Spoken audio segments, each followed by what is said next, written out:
Hello and welcome live from New Delhi. You're watching DD India Global. We get you all the top stories from India and the region. I'm Gautam Roy. And from news from the rest of the world, I'm joined by my colleague in Washington, D.C., Nick Harper. Hello there, Nick.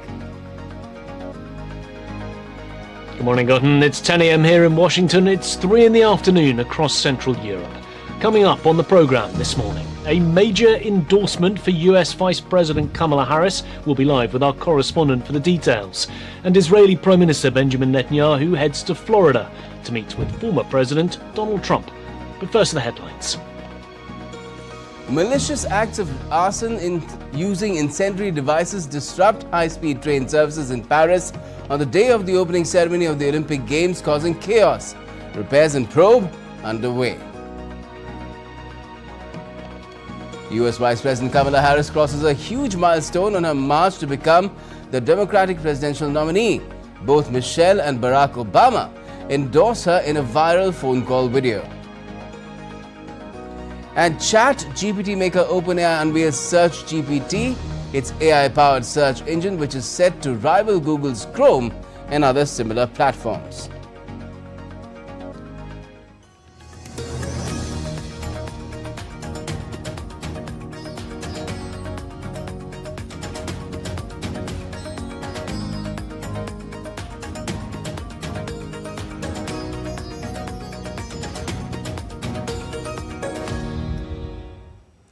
First up, just ahead of the Paris Olympic ceremony set to kickstart on Friday evening, some miscreants attacked France's busiest TGV high-speed train network.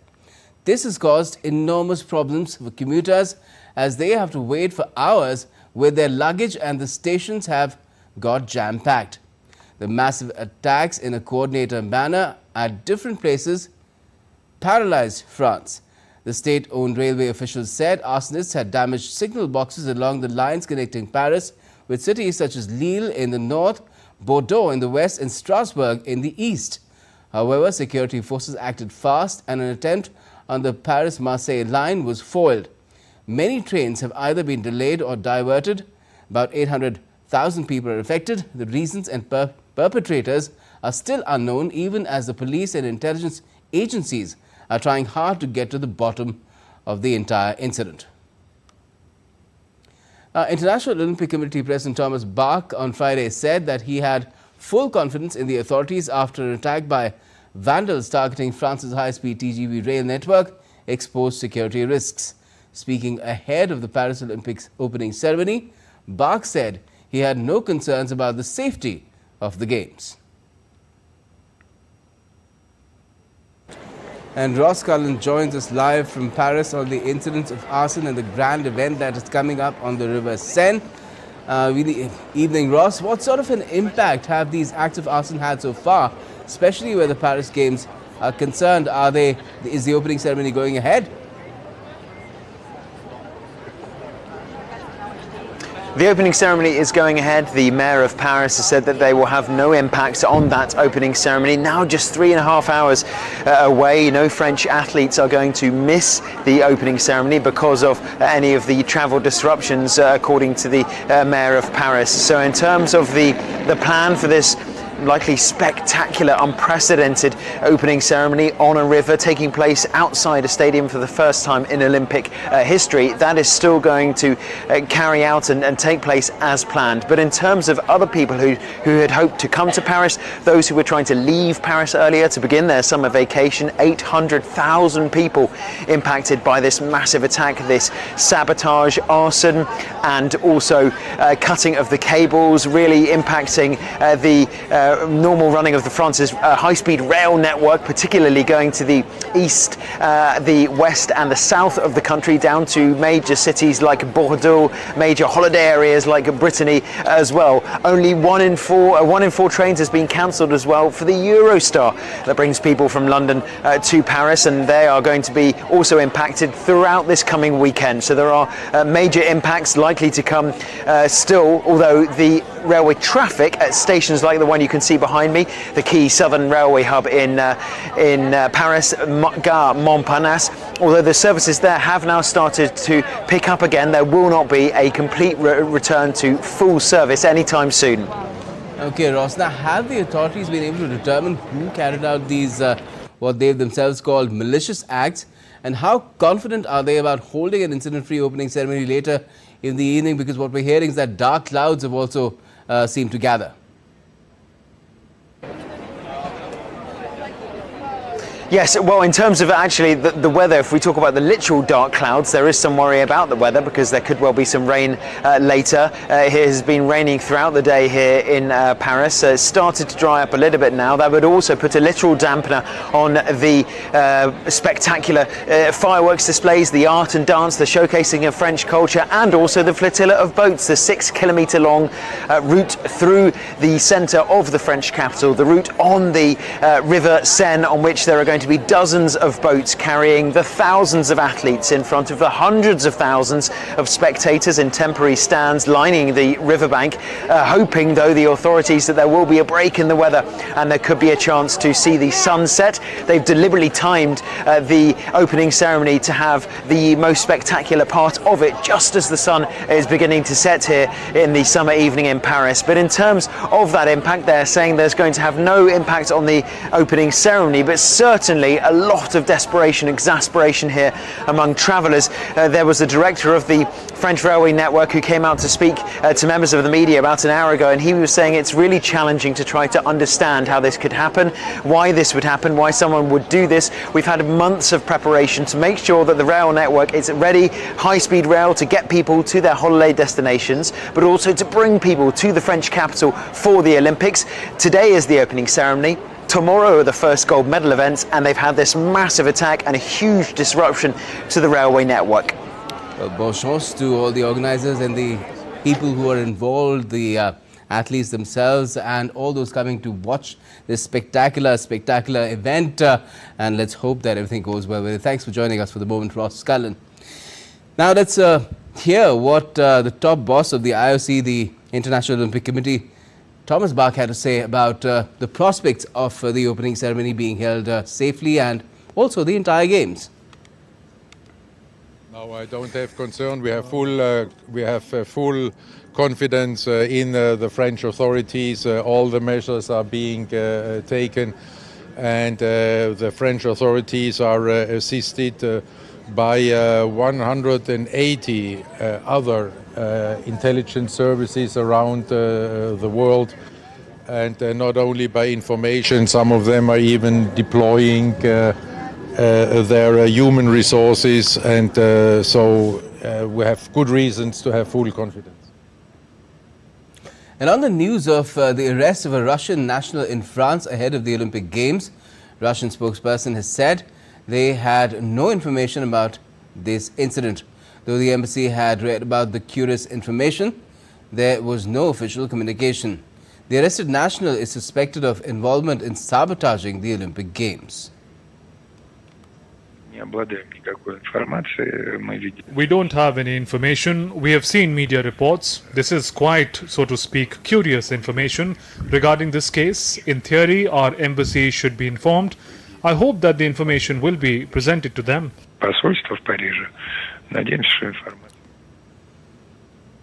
Now, the Obamas, both Michelle and Barack, have finally endorsed US Vice President Kamala Harris to become the Democratic Party's presidential candidate who will take on Donald Trump for the post come November. Nick Harper is in Washington, D.C. and gives us more on this and other stories making headlines around the world. Now, Nick, earlier it seemed that Barack Obama, especially the former president, was holding out because he wanted an open contest at the DNC. Now, was this all speculation or has he actually changed his mind? Well, it's unclear, Gordon, but what is clear is this ringing, unequivocal endorsement now.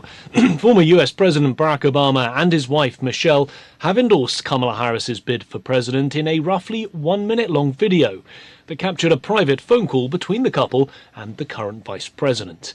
In a video shared on social media site X, Harris thanked the couple and said that it means so much to have their endorsements. Hi. Hey there. Oh, hi, you're both together. Oh, it's good to hear you both. I can't have this phone call without saying to my girl Kamala, I am proud of you. This is going to be historic. We called to say Michelle and I couldn't be prouder to endorse you and to do everything we can to get you through this election and into the Oval Office. Oh my goodness. Michelle, Barack, this means so much to me. I am looking forward to doing this with the two of you, Doug and I both, and getting out there, being on the road. But most of all, I just want to tell you the words you have spoken and the friendship that you have given over all these years mean more than I can express. So thank you both. Meanwhile, Harris is now very much in campaigning mode, hitting the campaign trail in multiple states already, after replacing President Joe Biden as the Democratic Party's presidential nominee, presumptive at this stage. Her first video advertisement was released on Thursday, framing the campaign as a battle to protect Americans' individual liberties. The US Vice President rallied the American Federation of Teachers on Thursday during the 88th National Convention in Houston. While addressing officials, Harris focused on economic policy and workers' rights, touting plans for affordable healthcare and childcare. Donald Trump and his extreme allies want to take our nation back to failed trickle-down economic policies, back to union busting, back to tax breaks for billionaires. Donald Trump and his allies want to cut Medicare and Social Security, to stop student loan forgiveness for teachers and other public servants. And I say to AFT, they even want to eliminate the Department of Education. Further, Kamala Harris has said that she's ready to debate Republican presidential candidate Donald Trump. Responding to questions by reporters at Joint Base Andrews outside of D.C., Harris reiterated her commitment to the previously agreed debate on the 10th of September, and that it appeared Trump was now backpedaling out of that arranged meeting.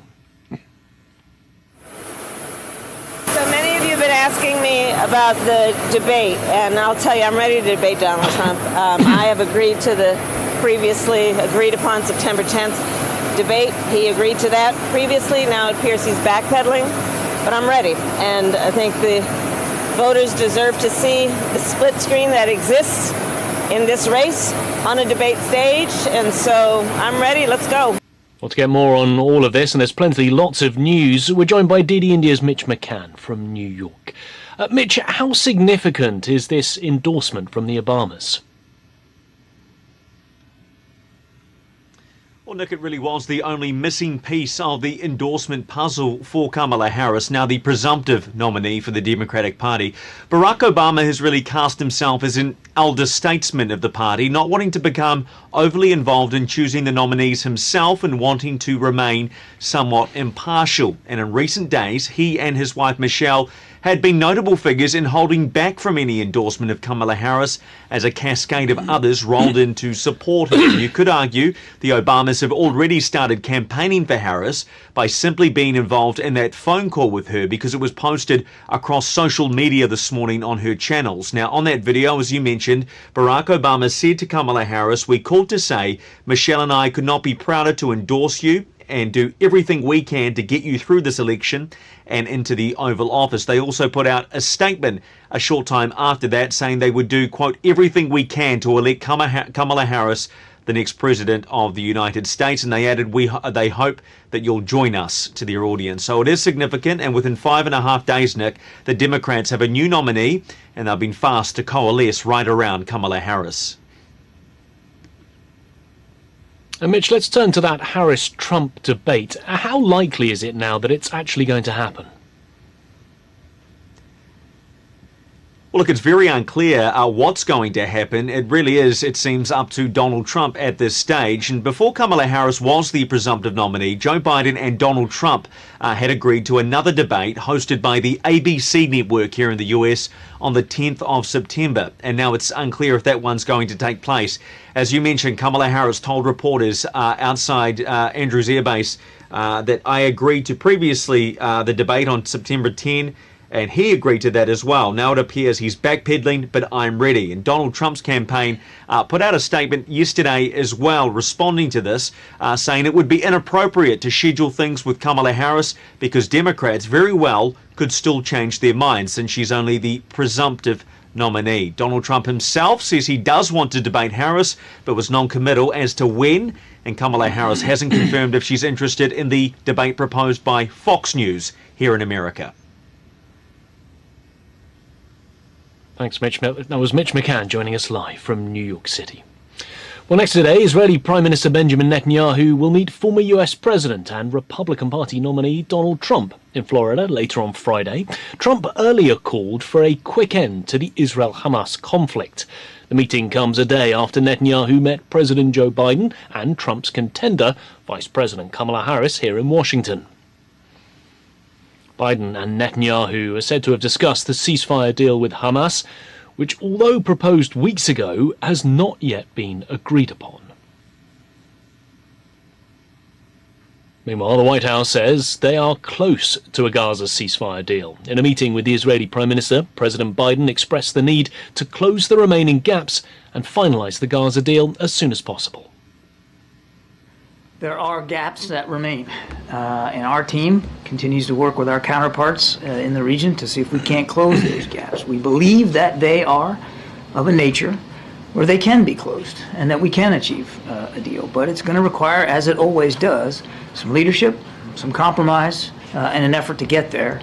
The President will be reaffirming for Prime Minister Netanyahu that he believes we need to get there and that we need to get there soon. Also during his meeting here to Washington, Prime Minister Netanyahu met with relatives of hostages being held by Hamas. At the meeting, following his address in the US Congress, Netanyahu said that the families of the hostages have been praying, yearning to see their loved ones brought home. During his trip to DC, he also joined the US House of Representatives Speaker Mike Johnson. Next, Mexican drug kingpin Ismael El Mayo Zambada and the son of his former partner, Joaquin El Chapo Guzman, were arrested on Thursday in El Paso, Texas. The pair were detained after landing in a private plane in the El Paso area. El Chapo was extradited to the US in 2017 and is currently serving a life sentence in a maximum security prison. Both Zambada and Joaquin Guzman Lopez, the son of El Chapo, face multiple charges in the US for allegedly funneling huge quantities of drugs to US streets, including fentanyl, which has surged to become the leading cause of death for Americans between the ages of 18 and 45. OpenAI has come forward with a new challenge for Google. The artificial intelligence pioneer on Thursday announced the launch of SearchGPT. It also places the AI giant in competition with its largest backer, Microsoft, which runs Bing Search and emerging services. However, the new search engine is only being tested with a small group of users and publishers as of now. OpenAI is taking on Google with a new search engine. The artificial intelligence pioneer on Thursday announced the launch of SearchGPT. It's a prototype AI search engine and is only being tested with a small group of users and publishers. The best features from the search tool will later be incorporated into the ChatGPT chatbot. OpenAI says the product will provide summarized search results with links to source material. It's potentially a big threat to Alphabet-owned Google, which dominates the global search market. In June, it had a market share of over 91%. Alphabet shares closed 3% lower following the news. But the move could also put OpenAI on collision course with its own big backer, Microsoft, which operates the Bing search engine. The Windows maker has already adopted OpenAI tech for use by Bing. Meanwhile, Google recently rolled out AI-powered summaries. Another rival is the startup Perplexity, a search-focused chatbot backed by Amazon founder Jeff Bezos and AI chip champion NVIDIA. Well, that's it from me here in Washington. Gordon, handing it back to you in the studio. Thanks, Nick. Have a wonderful weekend ahead. Typhoon Gaemi, no longer a typhoon really, a tropical storm now, pummeled China's coastal Fujian, Guangdong and Zhejiang provinces on Friday with heavy rains and strong winds. This is the most powerful storm to hit the country this year. Municipal workers were seen draining waterlogged roads using the city drainage system and pumps in the city of Xiapu in Fujian.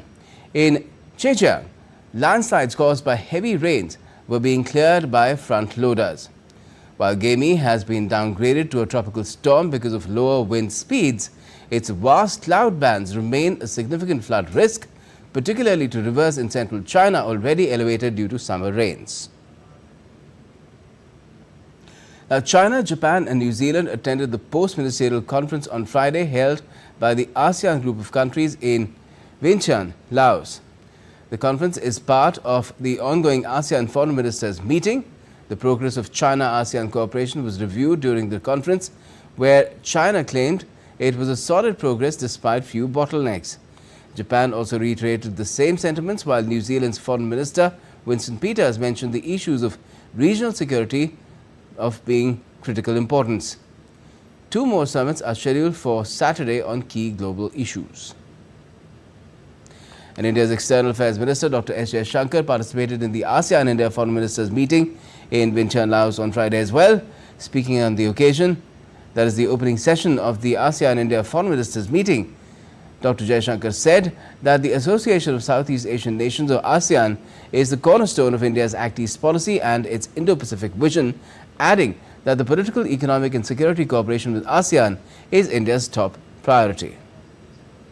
The priority that India attaches to ASEAN and EAS platforms is evident from Prime Minister Modi visiting Jakarta last year on the very eve of our own G20 summit.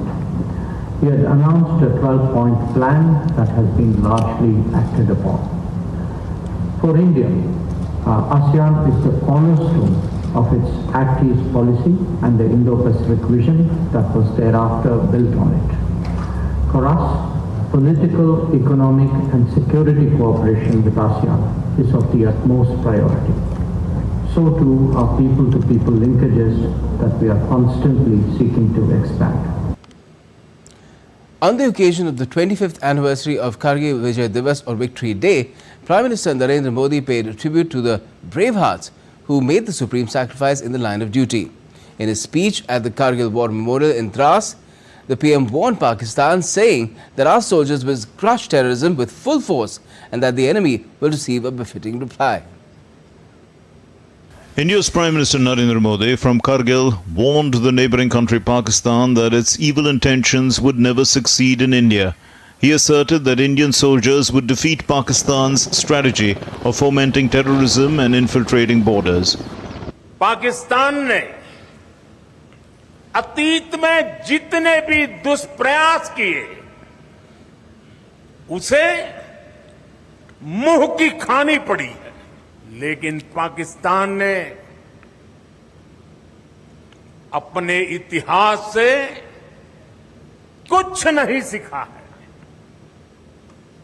वो आतंकवाद के सहारे, proxy war के सहारे अपने आप को प्रासंगिक बनाए रखने का प्रयास कर रहा है।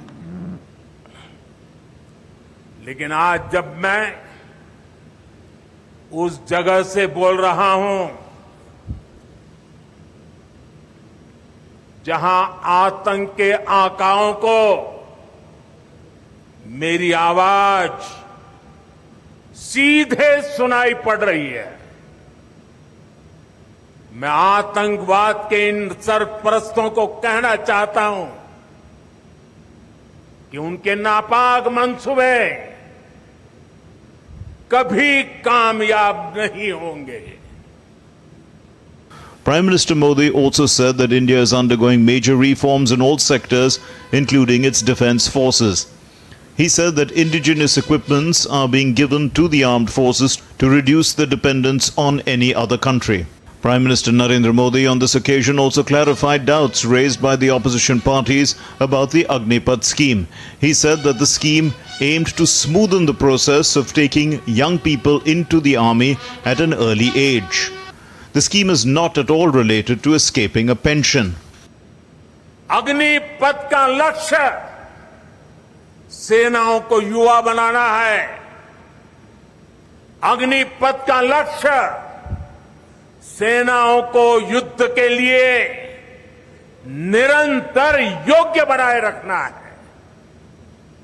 दुर्भाग्य से राष्ट्रीय सुरक्षा से जुड़े इतने संवेदनशील विषय को कुछ लोगों ने राजनीति का विषय बना दिया है। Prime Minister Narendra Modi cautioned the opposition parties not to politicize the country's defense issues. He said the Kargil victory was a victory of the nation and not of any political party. Akhilesh Suman's report for DD India. Let's now get you a quick look at some other stories making news around the world. In a major operation, Spanish police seized 4 metric tons of cocaine hidden in rice sacks in Barcelona. The officials also busted the leading drug organization operating in Spain, UK and Paraguay. 8 people were arrested in Spain while 2 in Paraguay. A series of explosions took off in a fireworks factory in a town near Bulgaria's capital city, killing 1 person. Many others were severely injured in the blast. 2 people inside the warehouse are still missing. The area has been cordoned off by officials. Philippine Coast Guard officials held a meeting with the shipping company officials after a marine tanker capsized off the coastal town of Limay. The officials also said they are ready for an underwater assessment of the impact of the oil spill. Late leader of Vietnam's ruling Communist Party, Nguyen Phu Trong, was finally laid to rest on Friday in Hanoi's Mai Dish Cemetery. Trong had passed away last week and his duties have been temporarily handled by President To Lam.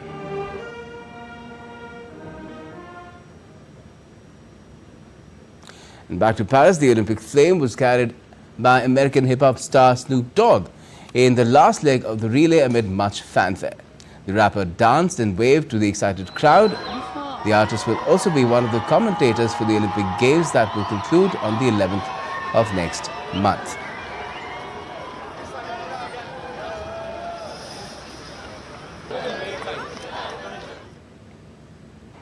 And that's all we have for this edition of DD India Global, but do let us know your thoughts on the news of the day. For those on the go, you can get all the latest news and updates from India and across the world on the DD India mobile app. This app is available on both Android and iOS platforms. You can scan the QR code right now on the screen and download the app now. And we'll be back with more news as it breaks here on DD India. I'm Gautam Roy, and from all of us here in Delhi, thanks for watching DD India Global.